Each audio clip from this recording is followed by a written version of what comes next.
ഞങ്ങളും ക്രൂശിക്കപ്പെട്ട ക്രിസ്തുവിനെ പ്രസംഗിക്കുന്നു. ദൈവതിരുനാമത്തിന് മഹത്വം ഉണ്ടാകട്ടെ. യോശുവയുടെ പുസ്തകം 7-ാം അധ്യായം 12-ാം വാക്യം മുതൽ വായിക്കാം. ഇസ്രായേൽ മക്കൾ ശാപഗ്രസ്തരായി തീർന്നതുകൊണ്ട് ശത്രുക്കളുടെ മുമ്പിൽ നിൽപ്പാൻ കഴിയാതെ ശത്രുക്കൾക്ക് പുറം കാട്ടേണ്ടി വന്നു. ഇസ്രായേൽ മക്കൾക്ക് ശാപം വന്നിരിക്കുന്നു, അതുകൊണ്ട് ശത്രുക്കളുടെ മുമ്പിൽ തോറ്റോടേണ്ടി വന്നിരിക്കുന്നു. ശാപം നിങ്ങളുടെ ഇടയിൽ നിന്ന് നീക്കാതിരുന്നാൽ ഞാൻ നിങ്ങളോടുകൂടെ ഇരിക്കയില്ല. ശാപം നിങ്ങളുടെ ഇടയിൽ നീക്കാതിരുന്നാൽ ഞാൻ നിങ്ങളോട് ഇരിക്കുകയില്ല. നീ എഴുന്നേറ്റ് ജനത്തെ ശുദ്ധീകരിച്ച് അവരോട് പറക. ദൈവം തമ്പുരാൻ യോശുവയോട് പറയുകയാണ്, നീ എഴുന്നേറ്റ് ജനത്തെ ശുദ്ധീകരിച്ച് അവരോട് പറയുക, നാളത്തേക്ക് നിങ്ങളെ തന്നെ ശുദ്ധീകരിപ്പിൻ. നാളത്തേക്ക് നിങ്ങളെ തന്നെ ശുദ്ധീകരിപ്പീൻ. ഇസ്രായേലേ, നിന്റെ നടുവിൽ ഒരു ശാപമുണ്ട്. നിന്റെ നടുവിലൊരു ശാപമുണ്ട്. ശാപം നിങ്ങളുടെ ഇടയിൽ നിന്ന് നീക്കിക്കളയും വരെ, ശാപം നിങ്ങളുടെ ഇടയിൽ നീക്കി കളയും വരെ ശത്രുക്കളുടെ മുമ്പിൽ നിൽപ്പാൻ നിനക്ക് കഴിയുകയില്ല എന്നിങ്ങനെ ഇസ്രായേലിന്റെ ദൈവമായ യഹോവ കൽപ്പിക്കുന്നു. ശത്രുക്കളുടെ മുമ്പിൽ നിൽപ്പാൻ കഴിയുകയില്ല എന്ന് യഹോവ കൽപ്പിക്കുന്നു. സ്തോത്രം. ശാപമുണ്ട്, ഇസ്രായേലിന്റെ നടുവിലൊരു ശാപമുണ്ട്. ഈ ശാപം നീക്കാതിരുന്നാൽ നിങ്ങൾ ശത്രുവിൻ്റെ വെട്ടേറ്റ് നിങ്ങൾ നശിക്കും. ശത്രുവിൻ്റെ മുമ്പിൽ നിൽക്കാൻ നിങ്ങൾ കഴിയുകയില്ല. നിങ്ങൾ അനേകർ നിഹതന്മാരായി വീഴും, അനേകർ വാളുകൊണ്ട് വെട്ടേറ്റ് വീഴും. നിങ്ങൾക്ക് നാശം അനുഭവിക്കും, കൂട്ടനാശം അനുഭവിക്കും. ഇസ്രായേലിൻ്റെ നടുവിലൊരു ശാപമുണ്ട്. നമ്മുടെ പലരുടെയും കുടുംബങ്ങളിൽ ശാപമുണ്ട്, പലരുടെയും ജീവിതത്തിൽ ശാപമുണ്ട്. എത്രയോ പേരെ നാം ദുഃഖിപ്പിച്ചിട്ടുണ്ടാകും, എത്രയോ പേരെ നാം വേദനിപ്പിച്ചിട്ടുണ്ടാകും, എത്രയോ പേർക്ക് മനസ്സിൽ ഉണ്ടാക്കിയിട്ടുണ്ടായിരിക്കും. മാതാപിതാക്കളെ വേദനിപ്പിച്ചവർ, മാതാപിതാക്കളെ ദുഃഖിപ്പിച്ചവർ, മാതാപിതാക്കളോട് തറുതല പറഞ്ഞവർ, മാതാപിതാക്കളെ ധിക്കരിച്ചവർ, അഹങ്കാരത്തോടെ അധ്യാപകരോടും മാതാപിതാക്കളോടും സംസാരിച്ചിട്ടുള്ളവർ, പെരുമാറിയിട്ടുള്ളവർ, എന്തെല്ലാം വർണ്ണങ്ങളാണ് നമുക്ക് വന്നിരിക്കുന്നത്, എന്തെല്ലാം മുറിവുകളാണ് ഇട്ടിരിക്കുന്നത്. ഇതെല്ലാം നമ്മെ ആത്മീയ ജീവിതത്തിൽ ബാധിക്കും. നഷ്ടമാണ്. ഓരോന്നോർത്ത് കരയുക, അനുദവിക്കുക, അത് ഇനി മാർഗമുള്ളൂ. ദൈവത്തിന് സ്തോത്രം. അമ്മ മരിച്ചു പോയതിന് ശേഷം പിന്നെ ഈ മോള് അയ്യോ നഷ്ടപ്പെട്ടു പോയല്ലോ, അമ്മയോട് ഒരു വാക്ക് മിണ്ടാൻ പറ്റിയില്ലല്ലോ, അമ്മയോട് ഒരു മാപ്പ് ചോദിക്കാൻ പറ്റിയില്ലല്ലോ എന്ന് പറഞ്ഞ് കരച്ചിട്ട് പ്രയോജനമില്ലല്ലോ. അമ്മ ജീവിച്ചിരിക്കുമ്പോൾ അമ്മയോട് മധുരമായി പെരുമാറുക, അമ്മ ജീവിച്ചിരിക്കുമ്പോൾ അമ്മയോട് സ്നേഹമായി പെരുമാറുക. അല്ല, മോള് മരിച്ചുപോയി, അമ്മ പിന്നെ ഇരുന്ന് ചിന്തിക്കുകയാണ്, അയ്യോ കഷ്ടം, ആ മോളെ എൻ്റെ സ്വന്തം മോളെ പോലെ കാണാൻ കഴിഞ്ഞില്ലല്ലോ, അവളോട് ഏതാണ്ടൊരു വൈരാഗ്യം പോലെയൊക്കെ ഞാൻ പെരുമാറിപ്പോയല്ലോ, അയ്യോ കഷ്ടം, എൻ്റെ ദൈവമേ, ഇനിയൊന്നും തിരുത്താൻ മാർഗമില്ലല്ലോ, അവളങ്ങ് പോയല്ലോ, അവൾ അക്കരെ ലോകത്തേക്ക് പോയല്ലോ, ഇനി എന്തു ചെയ്യും? ദൈവത്തിന് സ്തോത്രം. പ്രിയപ്പെട്ടവരെ, തിരുത്തേണ്ടത് അതിവേഗം തിരുത്തിക്കൊള്ളുക, ഒരു സെക്കൻഡ് വൈകാതെ തിരുത്തിക്കൊള്ളുക. നിങ്ങൾക്ക് ആരോടെങ്കിലും പരിശുദ്ധയുണ്ടെങ്കിൽ, ആരോടെങ്കിലും വൈരാഗ്യമുണ്ടെങ്കിൽ, ആരെങ്കിലും നിങ്ങൾ ഉപദ്രവിച്ചിട്ടുണ്ടെങ്കിൽ, ആർക്കെങ്കിലും നിങ്ങൾ മൂലം ദോഷം വന്നിട്ടുണ്ടെങ്കിൽ, ആരുടെയെങ്കിലും വസ്തു നിങ്ങൾ അപഹരിച്ചിട്ടുണ്ടെങ്കിൽ, ആരുടെയെങ്കിലും ഏതെങ്കിലും സാധനങ്ങൾ മോഷ്ടിച്ചിട്ടുണ്ടെങ്കിൽ, ഏതെങ്കിലും അശുദ്ധമായ കാര്യങ്ങൾ നിങ്ങൾ എവിടെ മനസ്സിനെ ശല്യം വരുത്തിയിട്ടുണ്ടെങ്കിൽ എല്ലാം ഓർത്തോർത്തനുഭവിക്കുക. ഇസ്രായേലേ, നിന്റെ നടുവിലൊരു ശാപമുണ്ട്. ശാപം നിങ്ങളുടെ നീക്കി കളയും വരെ നിങ്ങൾക്ക് ശത്രുക്കളുടെ മുമ്പിൽ നിൽപ്പാൻ കഴിയുകയില്ല. ശത്രുക്കളുടെ മുമ്പിൽ നിൽക്കണമോ, ജയത്തോടെ നിങ്ങൾക്ക് ജീവിക്കണമോ, നിങ്ങളിൽ നിന്ന് ശാപം മാറണം. യോശുവ ജനത്തോട് പറഞ്ഞു, ജനത്തെ ശുദ്ധീകരിക്കാൻ ശ്രമിക്കുകയാണ്, ജനത്തെ ശുദ്ധീകരിക്കുന്നു. ഇതിനു മുൻപ് യോശുവയ്ക്ക് അങ്ങനെ ഒരു അനുഭവമുണ്ട്. യോർദാൻ്റെ തീരത്ത് ജനം വന്നു, കാദേശ് ബർന്നേയ വരെയും ജനം വന്നു കൂടി. ഇസ്രായേൽക്കാരെല്ലാവരും ആദ്യം തുടങ്ങിയപ്പോൾ 6 ലക്ഷം പേരാണ്. ഇപ്പോൾ എത്രയോ കൂടുതലായി ആളുകളുണ്ടായി. അന്നത്തെ ആളുകളെല്ലാം മരിച്ചുപോയി. 2 പേർ മാത്രമേ അന്ന് തുടങ്ങിയവരുള്ളൂ. 40 വർഷം മുമ്പ് ഈജിപ്തിൽ നിന്ന് പുറപ്പെട്ടപ്പോൾ അന്ന് പുറപ്പെട്ടവരിൽ 6 ലക്ഷം പേരിൽ 2 പേർ മാത്രമേ പിന്നെ ഇപ്പോൾ ജീവനോടിരിപ്പുള്ളൂ. ഈ 40 വർഷത്തിനകം മറ്റെല്ലാവരും 2 പേർ വഴി എല്ലാവരും മരിച്ചുപോയി. യോശുവയും കാലേബും മാത്രം ജീവിച്ചിരിക്കുന്നുണ്ട്. എന്നാൽ ജനം ഇപ്പോൾ എത്രയോ കൂടുതലായിരിക്കുന്നു. ഏതാണ്ട് 20 ലക്ഷത്തിലേറെ ജനമായിരിക്കുന്നു. 20 ലക്ഷത്തിലേറെ. അടുത്ത തലമുറയാണ് 20 ലക്ഷത്തിലേറെ. ഈ ജനത്തെ നയിച്ചുകൊണ്ട് യോർദാൻ്റെ തീരത്തെത്തി. യോർദാൻ്റെ മറുകരയിലാണ് കനാൻ. യോർദാൻ്റെ മറുകരയിലെ കനാനിലേക്ക് പ്രവേശിക്കുന്നതിന് നോക്കിയപ്പോൾ ഒരു മാർഗവും കാണുന്നില്ല. യോർദാൻ നദി കരകവിഞ്ഞൊഴുകുകയാണ്. വളരെയേറെ വെള്ളം. എങ്ങനെ ഈ നദിയിലേക്ക് ഇറങ്ങും? ഈ നദി എങ്ങനെ കടക്കും? ദൈവം പറഞ്ഞു, യോശുവയോട് പറഞ്ഞു, നീ ഈ ജനത്തെ ശുദ്ധീകരിക്കുക. സ്തോത്രം. കരകാണക്കടലിൻ്റെ തീരത്ത് വന്നു നിന്നുകൊണ്ട് മുന്നോട്ട് ഗതിയില്ലാതെ വഴിമുട്ടി നിൽക്കുന്നവർക്ക് ഒരു പോംവഴിയുണ്ട്. നിങ്ങളെ തന്നെ ശുദ്ധീകരിക്കുക. ദൈവത്തിന് സ്തോത്രം. ദൈവം പറഞ്ഞതാണ്, മോനെ നീ ഇപ്പോൾ ഈ ജനത്തിന് വേണ്ടി നിൽക്കുന്നു, ഈ ജനത്തെ മുമ്പ് അവർക്ക് കടന്നു പോകാൻ മാർഗ്ഗമില്ലല്ലോ എന്നോർത്ത് നീ വിഷമിക്കുന്നു. നീ ഒരു കാര്യം ചെയ്യൂ, മാർഗ്ഗമെല്ലാം തുറക്കും, വഴികളെല്ലാം ഉണ്ട്. പക്ഷേ ഒരു കാര്യമുണ്ട്, ജനത്തെ നീ ശുദ്ധീകരിക്കുക, ഈ ജനത്തെ നീ ശുദ്ധീകരിക്കുക. യോശുവ ജനത്തോട് സംസാരിച്ചു, ജനത്തോട് പറഞ്ഞു, നിങ്ങൾ നിങ്ങളെ തന്നെ ശുദ്ധീകരിപ്പീൻ, നിങ്ങളുടെ പക്കലുള്ള അന്യദൈവങ്ങളെ നീക്കളയുവീൻ. അന്യദൈവങ്ങൾ നിങ്ങളുടെ ഉള്ളിലുണ്ട്, അന്യദൈവങ്ങൾ. സത്യമായും ജീവനുള്ള ദൈവം അല്ലാതെ മറ്റ് അനേകം വിഗ്രഹങ്ങളുണ്ട്, വിഗ്രഹ സേവ ചെയ്യുന്നവരുണ്ട്, വിഗ്രഹങ്ങളോട് അടുപ്പമുള്ളവരുണ്ട്, ദേവതകളെ ആരാധിക്കുന്നവരുണ്ട്. എല്ലാറ്റിനെയും നീക്കിക്കളയുവീൻ, എല്ലാ വിധത്തിലുള്ള പാപങ്ങളും നീക്കിക്കളയുക, എല്ലാ തിന്മയും ദൂരീകരിക്കുക. ഇത് നിങ്ങളെ തന്നെ ശുദ്ധീകരിച്ചിട്ട് നിങ്ങൾ മുന്നോട്ട് വരൂ, പറഞ്ഞു തരാം. ദൈവത്തിന് സ്തോത്രം. ജനം തങ്ങളെ തന്നെ ശുദ്ധീകരിച്ചു, വഴിമുട്ടി നിൽക്കുകയായിരുന്നു, ജനം മുന്നോട്ട് പോകാൻ മാർഗ്ഗമില്ലാതെ വിഷമിക്കുകയായിരുന്നു. അപ്പോൾ യോശുവ പറഞ്ഞു, നിങ്ങൾ നിങ്ങളെ തന്നെ ശുദ്ധീകരിപ്പീൻ. ജനം ശുദ്ധീകരണ പ്രക്രിയ ആരംഭിച്ചു. സ്തോത്രം.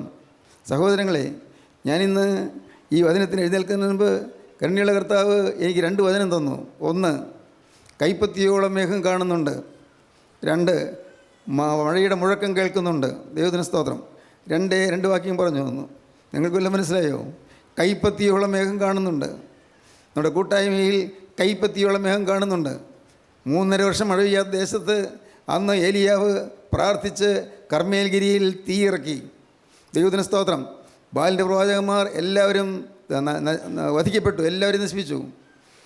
സത്യദൈവ ആരാധനയ്ക്ക് പുകഴ്ചയുണ്ടായി, അതിന് ബഹുമാന്യതയുണ്ടായി.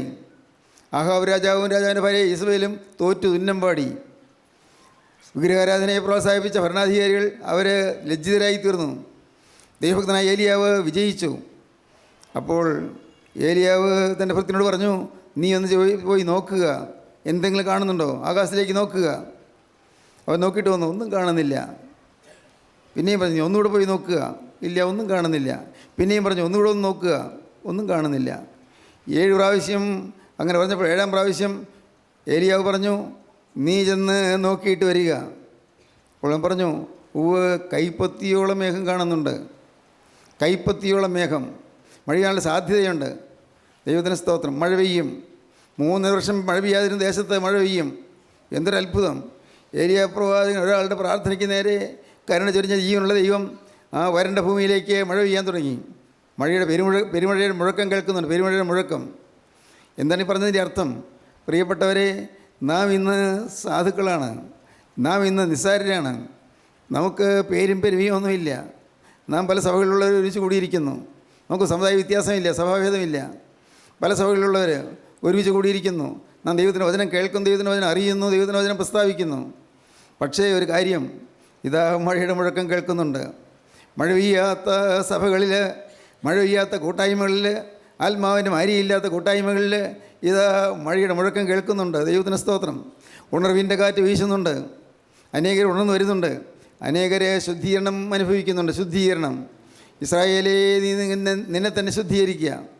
ദൈവജനം തങ്ങളെ തന്നെ ശുദ്ധീകരിച്ചപ്പോൾ പെട്ടെന്ന് ഇതാ യോർദാൻ വഴിമാറിക്കൊടുത്തു. യോർദാൻ്റെ നദി വെള്ളത്തിൻ്റെ പെരുപ്പം വഴിമാറിക്കൊടുത്തു.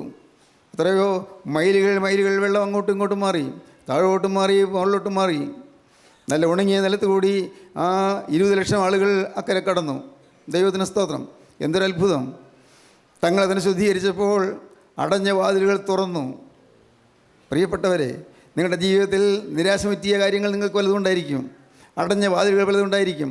മുന്നോട്ട് ഗതിമുട്ടിയ കാര്യങ്ങൾ പലതുകൊണ്ടായിരിക്കും. ആകെ അമ്പരപ്പിലായ പല കാര്യങ്ങൾ നിങ്ങൾക്കുണ്ടായിരിക്കും. എങ്ങനെ മുന്നോട്ട് പോകേണ്ട കർത്താവേ എന്നോർത്ത് നിങ്ങൾ വിലപിക്കുന്ന കാര്യങ്ങളുണ്ടായിരിക്കും. ഈ കടം എങ്ങനെ തീരുമെന്നോർത്ത് നിങ്ങൾ വിഷമിക്കുന്ന കാര്യങ്ങളുണ്ടായിരിക്കും.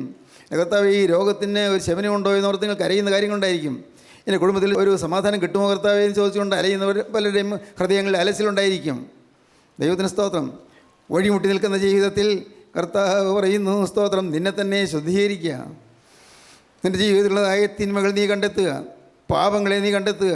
പാപങ്ങളെല്ലാം മുഴുവനായി ഏറ്റുപറഞ്ഞ് ഉപേക്ഷിക്കുക. ഒന്നും വേണ്ട. ദൈവത്തോട് പറയണം. പ്രിയപ്പെട്ടവരെ, നിങ്ങൾ പറയണം, കർത്താവേ, എനിക്ക് വേറൊരു ആശയമില്ല, എനിക്ക് വേറൊരു ആഗ്രഹവുമില്ല. ഒറ്റയ്ക്കൊരു കാര്യം മാത്രം. എൻ്റെ ദൈവമേ, സ്വർഗ്ഗരാജ്യത്തിലേക്കുള്ള വഴി എനിക്ക് വേണ്ടി നീ തുറന്നു. അന്ന് ഗോകുൽത്തായിലെ മരക്കുരിശിൽ നിൻ്റെ തിരുവിലാവ് തുറന്നപ്പോൾ അന്ന് സ്വർഗീയ രാജധാനിയിലേക്കുള്ള വഴിയാണ് തുറന്നത്. അത് ഞാൻ വിശ്വസിക്കുന്നു.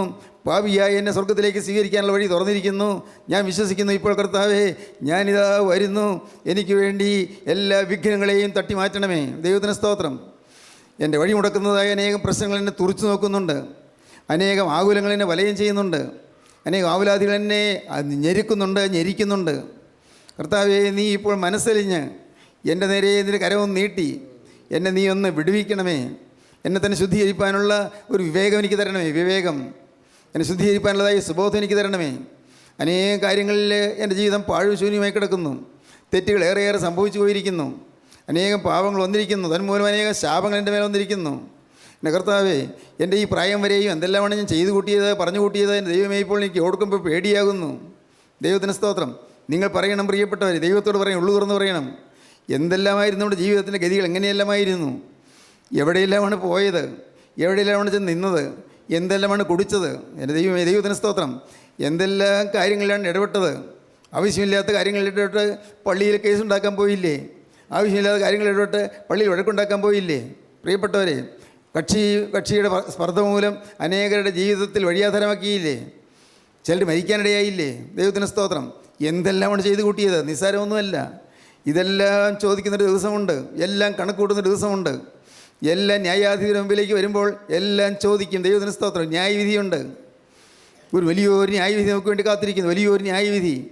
ആർക്കും അതിൽ നിന്ന് ഒഴിവില്ല. എല്ലാവരും സ്വർലോകരുടെയും ഭൂലോകരുടെയും അധോലോകരുടെയും മുഴങ്കാലൊക്കെയും കർത്താവായ യേശുവിൻ്റെ തിരുമുമ്പാകെ സിംഹാസന മുമ്പിൽ മടങ്ങും.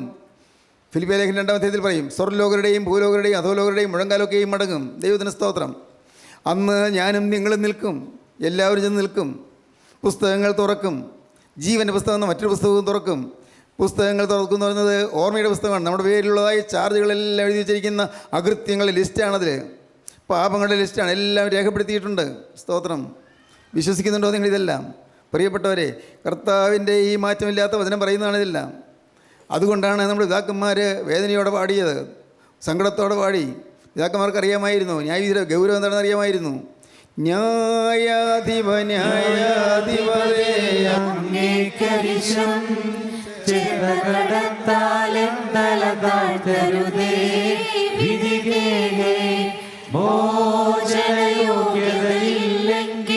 എന്നിലിരിക്കും നിന്തിരുമയും രക്തവുമോർത്തെന്മേൽ കൃപ ചെയ്യുക. കൂപ്പി പിഴപോക്കി നിന്മേരുതിരങ്ങൾ ഇരമൊടു കരുണാമയീശോ മമ നൽകുക മുക്തി. യേശുവേ, എനിക്ക് മുക്തി നൽകണമേ, മോക്ഷം തരണമേ, എനിക്ക് മോചനം തരണമേ, എനിക്ക് സ്വാതന്ത്ര്യം തരണമേ. ഞാൻ കെട്ടപ്പെട്ടു പോയിരിക്കുന്നു. എന്നെ പിശാച് കെട്ടിയിട്ടിരിക്കുന്നു. കരുണാമയനായ യേശുവേ, മമ എനിക്ക് മുക്തി നൽകണമേ. നൽകുക മുക്തി, മോക്ഷം തരണമേ, എനിക്ക് മോചനം തരണമേ, എനിക്ക് സ്വാതന്ത്ര്യം തരണമേ, കെട്ടുകൾ പൊട്ടിച്ചു കളയണമേ. പിതാക്കന്മാർ പാടി. പിതാക്കന്മാർക്ക് അറിയാമായിരുന്നു. ഇന്ന് നാം ചൊല്ലുന്നുണ്ട്. ഇതൊക്കെ ചൊല്ലാൻ അറിയാമല്ലോ. പക്ഷേ അതുകൊണ്ടായില്ലല്ലോ.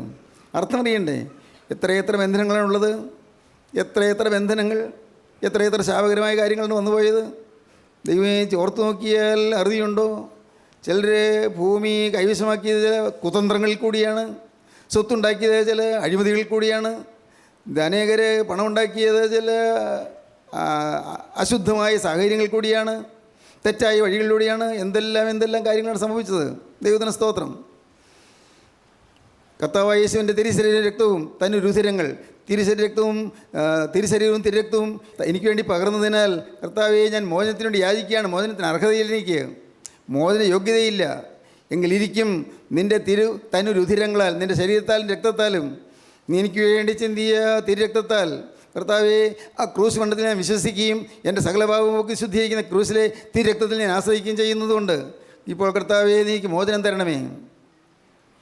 നീതിയിൽ വിധി ചെയ്യൂ ന്യായാധിപതേ, നീ ഏറ്റരുതേ വിധിയിൽ കടമോർത്തിടരുതേ. നീതിയിൽ വിധി ചെയ്യൂ ന്യായാധിപതേ, നീ ഏറ്റരുതേ വിധിയിൽ കടമോർത്തിടരുതേ. ദീനത നീക്കി തുണ ചെയ്യുക നാഥാ, രാപ ആശ്രയമങ്ങല്ലോ. ബലഹീനത നീക്കി തുണ ചെയ്യുക നാഥാ, രാപ്പകലടിയങ്ങൾ ആശ്രയമങ്ങല്ലോ. ഗീതങ്ങളിലും പ്രാർത്ഥനകളിലും എല്ലാം ഈ ന്യായവിധിയെക്കുറിച്ച് പരാമർശമുണ്ട്. സൂതാനസ്കാരത്തിൽ നിങ്ങൾക്കറിയാമോ? ദുഷ്ടന്മാരിൽ കാരുണ്യം പൂണ്ടോനേ, കാരുണ്യം ചെയ്യും ന്യായ തീർപ്പിന്നാൾ. ദുഃഖം പൂണ്ടോ നിൻ വാതിൽ മുട്ടുന്നു, കാരുണ്യത്താൽ നൽകണം യാചനയെ. സ്വർഗസ്ഥൻ താതാ പ്രാർത്ഥിക്കുന്നയ്യോ, കൈക്കൊണ്ടി കർമ്മം കാരുണ്യം ചെയ്യുക. വിണ്ണവർ തൻ നാഥാവന്മായ രാശയുമേ, കൈക്കൊണ്ടി കർമ്മം കാരുണ്യം ചെയ്യുക. ദൈവത്തിന് സ്തോത്രം. പിതാക്കന്മാർക്ക് അറിയാമായിരുന്നു ന്യായവിധിയുണ്ട് എന്ന്. ന്യായവിധിയുണ്ട്. ദൈവത്തിന് സ്തോത്രം. ഇസ്രായേലേ, നിന്റെ നടുവിലൊരു ശാപമുണ്ട്. ഈ ശാപം നിന്നിരുന്നാൽ ന്യായവിധി ദിവസത്തിൽ നീ എന്ത് ചെയ്യും? നീ എന്ത് ചെയ്യും? എസ്കേൽ പ്രവാചകന്റെ പുസ്തകത്തിൽ വാക്യമുണ്ട്, ഞാൻ നിന്നോട് കാര്യം തീർക്കുന്ന ആൾ നിൻ്റെ കൈകൾ ബലപ്പെട്ടിരിക്കുമോ? എടുക്കാമോ? എസ്കേൽ പ്രവാചകന്റെ പുസ്തകത്തിൽ, ഞാൻ നിന്നോട് കാര്യം തീർക്കുന്ന ആളിൽ നിൻ്റെ കൈകൾ ബലപ്പെട്ടിരിക്കുമോ? ദൈവത്തിന് സ്തോത്രം. ഞാൻ നിന്നോട് കാര്യം തീർക്കുന്ന നാളിൽ നീ ധൈര്യത്തോടെ നിൽക്കുമോ? നീ ധൈര്യത്തോടെ നിൽക്കുമോ? നിന്റെ കൈകൾ ബലപ്പെട്ടിരിക്കുമോ? നിൻ്റെ കൈകൾ ബലപ്പെട്ടിരിക്കും. കാര്യം തീർക്കുന്ന ഒരു നാളുണ്ട്, കണക്ക് നോക്കുന്ന ഒരു നാളുണ്ട്. സത്യം, പ്രിയപ്പെട്ടവരെ, കണക്ക് നോക്കും, ഒരു സംശയവുമില്ല. കണക്ക് നോക്കുന്ന ഒരു നാളുണ്ട്. അന്ന് നിൻ്റെ കൈകൾ ബലപ്പെട്ടിരിക്കുമോ? നീ ധൈര്യത്തോടെ നിൽക്കുമോ? നീ തകർന്നു പോയില്ലേ? അന്ന് പിന്നെ മറുപടി പറയാനില്ല, ഒന്നും പറയാനില്ല. ഇതുമാത്രം കേൾക്കും. പോവീൻ ഞാൻ അറിയുന്നില്ല. ശപിക്കപ്പെട്ടവരെ, എന്നെ വിട്ട് പിശാചിനവൻ്റെ ദൂതന്മാർക്ക് ഒരുക്കിയിരിക്കുന്ന നരകാഗ്നിയിലേക്ക് പോവുകയും അവിടെ കരച്ചിലും പല്ലുകടിയും ഉണ്ടാകും. എല്ലാം യേശുക്രിസ്തു പറഞ്ഞ വാക്കുകളാണ്. മത്തായി സുവിശേഷം 25-ാം അധ്യായത്തിൻ്റെ ലാസ്റ്റ് പാരഗ്രാഫാണ് ഞാൻ പറഞ്ഞത്. ഇടത്തുള്ളവരോട്, ശപിക്കപ്പെട്ടവരെ, നിങ്ങൾ എന്നെ വിട്ട് പിശാചിനവൻ്റെ ദൂതന്മാർക്ക് ഒരുക്കിയിരിക്കുന്ന നരകാഗ്നിയിലേക്ക് പോവുകയും അവിടെ കരച്ചിലും പല്ലുകടിയും ഉണ്ടാകും. ദൈവത്തിന് സ്തോത്രം. സഹോദരങ്ങളെ, അതുകൊണ്ട് ഇന്ന് നമുക്ക് ലഭിക്കുന്ന ഈ മനോഹരമായ സമയം നമ്മൾ ഉപയോഗിച്ച് നിങ്ങൾ ദൈവത്തോട് പറയണം, കർത്താവേ, എൻ്റെ ജീവനുള്ള ദൈവമേ, എന്നെ തന്നെ ശുദ്ധീകരിക്കാനുള്ള ഒരു വെളിവെനിക്ക് തരണമേ. എൻ്റെ ഓരോ അവയവങ്ങളും ശുദ്ധീകരിക്കാനുള്ള വെളിവ് എനിക്ക് തരണമേ. ഓരോ അവയവത്തിലും പാപമുണ്ട്. നോക്കിയതിൽ പാപം, കണ്ടതിൽ പാപം, പറഞ്ഞതിൽ പാപം, സംസാരിച്ച ഓരോ വാക്കിലും പാപം. പലപ്പോഴും വഞ്ചിച്ചുകൊണ്ടും ചതിച്ചുകൊണ്ടും ഉപായരൂപേണയും പറഞ്ഞ വാക്കുകൾ, പലരെയും വഴിതെറ്റിക്കുന്നതായ വാക്കുകൾ, പലരെയും തെറ്റിലേക്ക് വശീകരിക്കുന്നതായ വാക്കുകൾ. എൻ്റെ ദൈവമേ, എല്ലാറ്റിലും പാപമുണ്ട്, ഓരോന്ന്. ദൈവത്തിന് സ്തോത്രം. എൻ്റെ സഹോദരങ്ങളെ, ഞാൻ എടുത്തു പറയുന്ന കാര്യം ഒന്നുകൂടി പറയട്ടെ. റാഗിങ് നടത്തിയ കുട്ടികളുണ്ട്. റാഗിങ്, ഓമനപ്പേരാണ് റാഗിങ് എന്ന് പറയുന്നത്. അതെന്താണ്? അത് ഏറ്റവും ഭീകരമായ ഒരു നരവേട്ടയാണ്. ഭയങ്കരമായ കാര്യമാണ്. ഫസ്റ്റ് ഇയർ സ്റ്റുഡൻറ്റ് എലിക്കുഞ്ഞ് ഉറയ്ക്കുന്നത് പോലെ ഉറച്ചുകൊണ്ട് നിൽക്കും പാവം. സെക്കൻഡ് ഇയറോ തേർഡ് ഇയറോക്കാർ വന്നിട്ട് അവനോട് പറയും, ഞങ്ങളെ ഇന്ന സ്ഥലത്തൊന്ന് കാണണം. പാവം അവൻ പേടിച്ച് കുറച്ചവിടെ ചെല്ലും. എന്തൊക്കെയാണ് അവന് ചെയ്യുന്നത് കേൾക്കുമ്പോൾ പേടിയാകും. ചില കുട്ടികൾ ആത്മഹത്യ ചെയ്യുന്നതുകൊണ്ട് ഈ റാഗിങ്ങിന് ഭയന്ന്, റാഗിങ്ങിൻ്റെ പീഡ ഓർത്ത്. എത്ര ക്രൂരമായ ഒരു കാര്യമാണ് ഈ റാഗിങ്. ആരുണ്ടാക്കി ഈ റാഗിങ്? ദൈവത്തിന് സ്തോത്രം. ദൈവത്തിൻ്റെ വലിയ നാമം മഹത്വപ്പെടട്ടെ. സ്തോത്രം. ഞാൻ ദൈവത്തെ മഹത്വപ്പെടുത്തിക്കൊണ്ട് പറയട്ടെ. ദൈവത്തിന് സ്തോത്രം. നമ്മുടെ കുട്ടികൾ ഒരിക്കലും അങ്ങനെ പോകാൻ പാടില്ല. നമ്മുടെ കുട്ടികളോട് വചനം കേട്ടവരാരും റാഗ് ചെയ്യാൻ പോകരുത്. ഫസ്റ്റ് ഇയർ സ്റ്റുഡൻറ്റും ഒരു മനുഷ്യക്കുട്ടിയല്ലേ, അതിനെ എന്തിനു ഉപദ്രവിക്കണം? അതിനെന്തിനു പീഡിപ്പിക്കണം? എത്ര ഭീകരമായ, എത്ര കുൽസിതമായ രീതിയിലാണ് പീഡിപ്പിക്കുന്നത്, എത്ര ക്രൂരമായ രീതിയിലാണ് പീഡിപ്പിക്കുന്നത്. ദൈവത്തിന് സ്തോത്രം. സഹോദരങ്ങളെ, അതുപോലെ എന്തെല്ലാം കാര്യങ്ങൾ ഓർത്തോർത്ത് ശുദ്ധീകരണം പ്രാപിക്കേണ്ട കാര്യങ്ങൾ എന്തെല്ലാമാണ്, ഓരോന്ന്. കയറൂരിയിട്ട മൂരിക്കാളയെപ്പോലെ ഓടി കിടന്ന കാലങ്ങളില്ലേ? കയറൂരിയിട്ട കാളക്കൂറ്റൻ കയറൂരി വിട്ട് കഴിഞ്ഞപ്പോഴേക്കും അവൻ എവിടെയാണ് ഓടുന്നത്, എന്താണ് ചെയ്യുന്നത്, എന്തായാലും നശിപ്പിക്കുന്നവൻ അറിയുന്നില്ല. ബസ് തീ കത്തിക്കുന്നു, ബസ് കത്തിക്കുന്നു, യാത്രക്കാർ വഴി മുടക്കുന്നു, എന്തെല്ലാം. കോളേജ് തകർക്കുന്നു, കോളേജ് ചില്ലുകൾ തകർത്ത് ഉടയ്ക്കുന്നു, എന്തെല്ലാം. എല്ലാം പ്രിയപ്പെട്ടവരെ, എന്തെന്ത് ദൂഷിത മാർഗങ്ങളിലൂടെയാണ് നാം ഇതുവരെ എത്തിയത്. ചിന്തിച്ച് നോക്കൂ. ദൈവത്തിന് സ്തോത്രം. ഞാൻ കോളേജിൻ്റെ 3ാമത്തെ നിലയിൽ നിന്നുകൊണ്ട് ഞാൻ വേദനയോടെ കണ്ടുകൊണ്ടിരുന്നു. ഒരു കൊച്ചനെ ഇരുമ്പൊടി കൊണ്ട് അടിക്കാൻ ചിലർ ഓടിക്കുന്നു മുറ്റത്തുകൂടി. ഇവളുടെ സങ്കടം തോന്നി. ദൈവത്തിന് സ്തോത്രം. എന്ത് ചെയ്യാൻ പറ്റും? പാവം നിലവിളിച്ചുകൊണ്ട് ഓടുകയാണ്. ഞാൻ പ്രിൻസിപ്പലായിരുന്ന കാലത്ത് ഒരു പയ്യനെ ചിലർ കൂടി പിടിച്ചു. അവൻ ഒരു കൂടി പിടിച്ച് അവൻ്റെ ഞെരിക്കുകയാണ്. 5-6 പേര് കൂടിയാണ്. മൃഗങ്ങളാണെന്ന് എനിക്ക് തോന്നുന്നു, മൃഗങ്ങൾ. അവൻ ദയനീയമായി എന്നെ നോക്കി, ദയനീയമായിട്ട്. അവൻ മനസ്സിലായി അവർ കൊല്ലുമെന്ന്. എന്തുകൊണ്ടോ കർത്താവ് എനിക്കൊരു ധൈര്യം തന്നു. ഞാൻ ചെന്നു, വിടറാന്ന് പറഞ്ഞു. ഭാഗ്യം, അവർ വിട്ടു. അതുകൊണ്ട് അവൻ രക്ഷപ്പെട്ടു. പിന്നീട് അവൻ പ്രതികാരം ചെയ്തു വിട്ടു. അതാണ് വേറെ രസം. പിന്നീട് ഒരു ദിവസം ഉച്ചയ്ക്ക് അവൻ കുറേ ആളുകളുമായിട്ട് വന്ന് ഈ ഉപദ്രവിച്ച പിള്ളേരെല്ലാം അടിച്ചു. അടികൾ നടന്നു. അത് റോഡിൽ വെച്ചായിരുന്നു, കോളേജിൽ വെച്ചല്ല. പ്രിയപ്പെട്ടവരെ, ഞാൻ പറയട്ടെ, ഇങ്ങനെ അനേകം ദുഷ്കൃതങ്ങൾ ചെയ്തവരുണ്ട്, അനേകം പാപങ്ങൾ ചെയ്തവരുണ്ട്. എത്രയോ, ഇതൊക്കെ നിസ്സാര കാര്യങ്ങളായിട്ട് തോന്നാം. എത്രയോ ഭീകരമായ കാര്യങ്ങൾ, നരകത്തിന് ചേർന്നതായ കാര്യങ്ങൾ. ഓരോന്നോർക്കണം പ്രിയപ്പെട്ടവരെ. നിങ്ങളെ തന്നെ ശുദ്ധീകരിക്കുക. ഓരോന്നോർത്തോർത്ത് കരഞ്ഞ് കണ്ണീരുകൊണ്ട് കർത്താവിൻ്റെ പാദം കഴുകണം. സ്വന്തം ശരീരത്തെ മലിനമാക്കിയവർ, ഒരിക്കലും അന്യൻ തുടരാത്തതായ ശരീരം അന്യൻ തൊട്ടുപോയത്. ദൈവത്തിന് സ്തോത്രം. അതിനെക്കുറിച്ച് കൂടുതലൊന്നും ഞാൻ പറയുന്നില്ല. ഞാൻ പറയാറുണ്ടല്ലോ, അനഘ്രാത കുസുമങ്ങളായിരിക്കണം. ഒരു വണ്ടും മണക്കാത്ത പൂവായിരിക്കണം. അത് മനസ്സിലായോ? ഒരു വണ്ടും മണക്കാത്ത പൂവായിരിക്കണം പെൺകുട്ടികൾ, ആൺകുട്ടികളും എന്ന് പറഞ്ഞാൽ അനഘ്രാത കുസുമങ്ങളായിരിക്കണം. സ്തോത്രം. തുടരുത്, ആരും തുടരുത്, ആരെയും തുടരുത്. അന്യൻ സ്പർശിക്കാൻ പാടില്ല. ഇത് യേശുവിൻ്റെ സ്വത്താണ്, ഇത് യേശുവിൻ്റെ വകയാണ് ശുദ്ധീകരണം. ചിന്തിക്കൂ, നിങ്ങൾ ചിന്തിക്കൂ. നിങ്ങളുടെ ഹൃദയം എവിടെയെല്ലാം ചെന്ന് തൊട്ടു, നിങ്ങളുടെ ശരീരം എവിടെയെല്ലാം ചെന്ന് തൊട്ടു. ഓരോന്നോരോന്ന് ഹൃദയത്തിൽ, ചിന്തയിലായിരിക്കാം, വികാരത്തിലായിരിക്കാം, മോഹങ്ങളിലായിരിക്കാം. ദൈവത്തിന് സ്തോത്രം. മോഹം ഗർഭധരിച്ച് പാവത്തെ പ്രസവിക്കുന്നു, പാവം മുഴുത്തിട്ട് മരണത്തെ പെറുന്നു. പാവത്തിന് ശമ്പളം മരണം അത്രേ, മരണം, ആത്മാവിൻ്റെ മരണം. സ്തോത്രം. ഇന്ന് നിങ്ങൾക്ക് ശുദ്ധീകരണ പ്രക്രിയ തുടങ്ങാമോ? ഇന്ന് നിങ്ങൾക്ക് നിങ്ങൾ തന്നെ ശുദ്ധീകരിക്കാൻ തുടങ്ങാമോ? എങ്കിൽ നിങ്ങൾ സുദിനമായിരിക്കുന്നു. ദൈവത്തിന് സ്തോത്രം. കള്ളക്കച്ചവടം നടത്തിയവർ, കൊള്ളലാഭം എടുത്തവർ, ദൈവത്തിന് സ്തോത്രം. എന്തെല്ലാമാണ് തെറ്റുകളെന്ന് പോയത്. ദൈവത്തിന് സ്തോത്രം. മനസ്സിൽ പല പല കാര്യങ്ങൾ വരുന്നുണ്ടല്ലോ, ഞാനൊന്നും പറയുന്നില്ല. സ്തോത്രം. സഹോദരങ്ങളെ, എന്നാൽ ഇതിനെല്ലാം പരിഹാരമായ ഒരു കാര്യമുണ്ട്. എല്ലാറ്റിനും പ്രായശ്ചിത്തമായൊരു കാര്യമുണ്ട്. വിശ്വസിക്കുക. യേശുക്രിസ്തുവിൻ്റെ രക്തം സകല പാപവും പൊക്കി ശുദ്ധീകരിക്കുന്നു. എന്തൊരു ഭാഗ്യം. വിശ്വസിക്കുക മാത്രം ചെയ്യുക. യേശുക്രിസ്തുവിൻ്റെ രക്തം സകല പാപവും പൊക്കി ശുദ്ധീകരിക്കും. നിങ്ങൾ വിശ്വസിക്കൂ. യേശുക്രിസ്തുവിൻ്റെ ആ തിരുവിലാവിൽ നിന്നൊഴിയ തിരുരക്തം ഒരു തുള്ളി നിങ്ങളുടെ മേൽ പതിഞ്ഞാൽ മതി. നിങ്ങൾ വിശ്വാസത്തോടെ സ്വീകരിച്ചാൽ മതി. എല്ലാം കഴുകിത്തരും. ഭയപ്പെടേണ്ട. കഴിഞ്ഞ കാല ജീവിതത്തിലെ തെറ്റുകളെല്ലാം കഴുകിത്തരും. ഇപ്പോൾ ക്രിസ്തുയേശുള്ളവർക്ക് ഒരു ശിക്ഷാവിധിയുമില്ല. എല്ലാ ശിക്ഷാവിധിയും മാറും. നിങ്ങൾ തന്നെ ശുദ്ധീകരിക്കുക. ശുദ്ധീകരിക്കാൻ ഇന്നൊരു അവസരമുണ്ട്. ഇന്ന് ശരീരത്തിൽ, നമ്മുടെ ശരീരത്തിൽ ജീവൻ നിലനിൽക്കുന്നുണ്ട്. ഈ ശരീരത്തിൽ ജീവൻ തുടിക്കുന്നുണ്ട്. ഇന്ന് ജീവൻ തുടിക്കുന്ന ഈ സമയത്ത് നമുക്ക് ശരീരത്തിൽ ജീവൻ ഉള്ളപ്പോൾ ഇപ്പോൾ നമുക്ക് കഴുകൽ പ്രാപിക്കാം. മരിച്ചതിന് ശേഷം കഴുകാമെന്ന് വിചാരിക്കേണ്ട. മരിച്ചതിന് ശേഷം ആ ഡെഡ് ബോഡിയോടെ വെച്ചുകൊണ്ട് ധർമ്മക്കാർക്ക് കാശ് കൊടുത്താലും, അല്ലെങ്കിൽ കുറേ ആളുകൾക്ക് വലിയ വിഭവസമർത്ഥമായ സദ്യ കൊടുത്താലും, അല്ലെങ്കിൽ 40 ദിവസം കഴിയുമ്പോൾ അടിയന്തരം നടത്തിയാലും, അനേകം പാവങ്ങൾക്ക് ആഹാരം കൊടുത്താലും, അതുകൊണ്ടൊന്നും മോനെ നിൻ്റെ ജീവിതത്തിൽ നീ ദൈവരാജ്യത്തിൽ എത്തുകയില്ല. ഈ ശരീരത്തിലിരിക്കുമ്പോൾ വേണം നീ അനുഭവിക്കാൻ. ശരീരത്തിലിരിക്കുമ്പോൾ വേണം നീ അനുഭവിച്ച് മാനസാന്തരപ്പെട്ട് വിശുദ്ധീകരണം അനുഭവിക്കാൻ.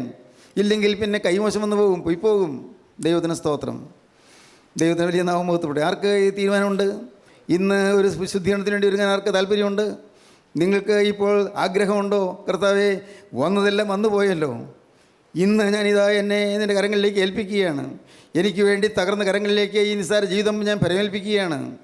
എനിക്ക് വേണ്ടി മുറിവേറ്റ കരങ്ങളിലേക്ക് ഈ പാവപ്പെട്ട മനുഷ്യൻ്റെ ജീവിതം പരമേൽപ്പിക്കുകയാണ്. എനിക്ക് വേണ്ടി ആണിടിച്ച് തകർന്ന കരങ്ങളിലേക്ക് ഈ ജീവിതം ഞാൻ ഏൽപ്പിക്കുകയാണ്. അതാ നീ ഇപ്പോൾ എന്നോട് മനസ്സിലിയണമേ. എൻ്റെ മേൽ നിൻ്റെ കരം വയ്ക്കണമേ. എന്നെ സ്വീകരിക്കണമേ. എൻ്റെ തെറ്റുകൾ പൊറുക്കണമേ. എൻ്റെ പാവങ്ങൾ ക്ഷമിക്കണമേ. ഒരു പുതിയ ജീവിതം എനിക്ക് തരണമേ. ഞാൻ ഒന്ന് മാത്രം തീരുമാനിക്കുന്നു. ഇതുവരെ ജീവിച്ചതുപോലല്ല, ഇന്നു മുതൽ ഞാൻ പുതിയ മനുഷ്യനായി ജീവിക്കുമെന്ന് നിങ്ങൾ ദൈവത്തോട് വാക്ക് പറയൂ. ദൈവത്തിന് സ്തോത്രം. ദൈവം നിങ്ങൾക്ക് അനുഗ്രഹമായി ചൊരിഞ്ഞു തരും. മഴയുടെ മുഴക്കം കേൾക്കുന്നു, പെരുമഴയുടെ മുഴക്കം കേൾക്കുന്നുണ്ട്. ദൈവത്തിന് സ്തോത്രം. ജീവനുള്ള ദൈവമേ, വാഴ്ത്തപ്പെട്ട കർത്താവേ, മനോഹരമായ സമയത്തിനായി സ്തോത്രം. അവിടുത്തെ ഈ മക്കളെ അവിടെ തൊട്ടതിനായി സ്തോത്രം. അവിടെ പ്രശ്നങ്ങളെ അവിടെ നിന്ന് പരിഹരിക്കാൻ തൃക്കരം വെച്ചതിനായി സ്തോത്രം. രോഗങ്ങളെ അകറ്റിയതിനായി സ്തോത്രം. ഭാരങ്ങൾ നീക്കിയതിനായി സ്തോത്രം. കർത്താവ് രോഗക്കിടക്കയിൽ കിടക്കുന്നവരെ രോഗക്കിടക്കയിൽ അവിടെ സന്ദർശിക്കുന്നതിനായി സ്തോത്രം. എൻ്റെ കർത്താവേ, ഞങ്ങളുടെ വേദന വിഷയങ്ങളെല്ലാം അവിടെ ഏറ്റെടുത്തതിനായി സ്തോത്രം. ഞങ്ങളുടെ ആകുലങ്ങളോട് തൃക്കരങ്ങൾ എടുത്തതിനായി സ്തോത്രം. എൻ്റെ കരുണയുള്ള കർത്താവേ, ഇന്നത്തെ പോലൊരു ദിവസം അവിടെ വീണ്ടും വരുമ്പോൾ തിരുസനിലേക്ക് പറന്നുയരാൻ ഞങ്ങളെ യോഗ്യരാക്കി തീർക്കണമേ, വിശുദ്ധീകരിക്കണമേ. യേശുക്രിസ്തുവിൻ്റെ മഹത്വപൂർണ്ണമായ നാമത്തിൽ പ്രാർത്ഥിക്കുന്ന കൃപയോടെ കേൾക്കണം പിതാവേ. ആമീൻ. ഹല്ലേലൂയ. ദൈവത്തിന് സ്തോത്രം.